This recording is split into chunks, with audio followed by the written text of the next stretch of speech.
Most coaches think they're following the client. They're not. What I see over and over again is coaches running a mental coaching agenda and fitting the client into it. That's leading, not responding. And it's the opposite of presence. In this video, we're completing our look at Marker 5.01 by examining what it really means to be responsive to your client. Here's the reality check most coaches need. You believe you're following the client's lead, but when you really examine what's happening, many coaches run a mental coaching agenda, then fit the client into that predetermined path. Maybe it's the coaching model you learned. Maybe it's the arc you think a session should follow. Maybe it's your favorite set of questions.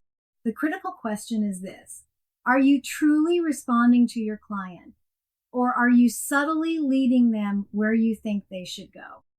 That distinction matters more than almost anything else in coaching.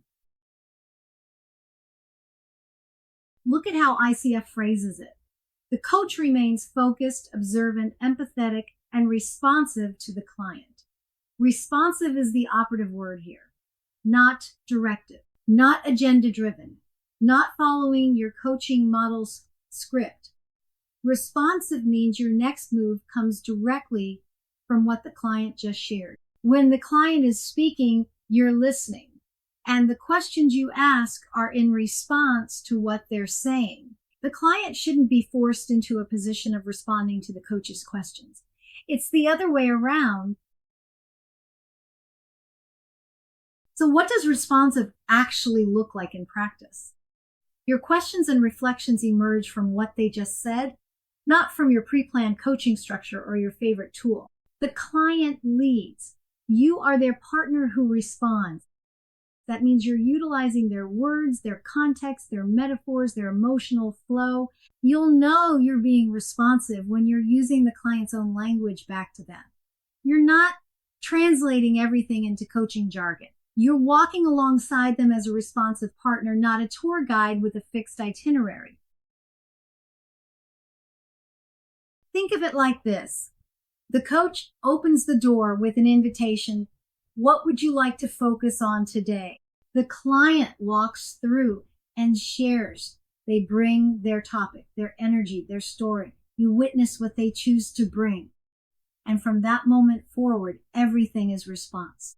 Coach listens, responds with curiosity, asks, client speaks, coach responds again. It's a dance, not a lecture. You're still responsible for holding the coaching process, but you hold it by responding, not by redirecting. Let me show you what not responsive looks like.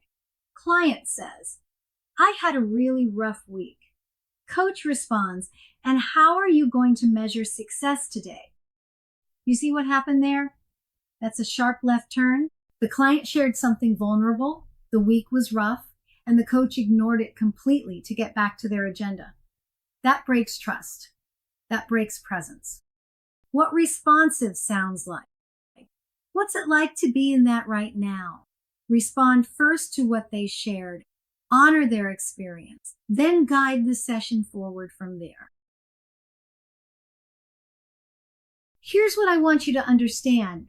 There's an art to this, truly hearing the client, being genuinely responsive to what they bring, and holding the coaching process with intention. Both responsibilities are yours to carry.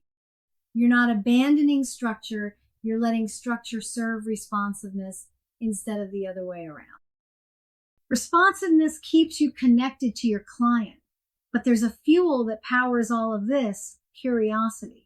Let's look at how that shows up in the next video.